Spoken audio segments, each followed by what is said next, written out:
काल दिनांक 7/8/2025 संध्याकाळी 5:30 वाजता महादेव श्रीराम सोमटकर नावाचा 26 वर्षाचा तरुण राहणार हा मिर्झापूर तालुका मालेगाव जिल्हा वाशिम येथील राहणारा असून हा आपली मोटारसायकल क्रमांक MH37 AK 9489 ने मोतीबाग ते अंबड चौफुली दरम्यान जात असताना अगदी याच्या समोरच उड्डाणपुलाच्या समोर क्रीडा संकुलाच्या अगदी बाजूला याला पाठीमागून आलेली एक अज्ञात मोटार होती कार.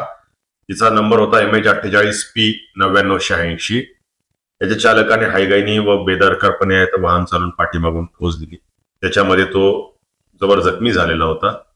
सदरील जखमी इसमास तात्काळ दवाखान्यात नेले असता हा इसम तिथे आहे तर मयत घोषित करण्यात आला. याला त्या अनुषंगाने कदीम जालना पोलीस ठाणे येथे अपघात रजिस्टर नंबर 331/25 अन्वये अपघात रजिस्टर करून गुन्हा दाखल केलेला आहे व सदरील गुन्ह्याचा तपास महिला पोहेका वाघमारे यांच्याकडे देण्यात आलेला आहे.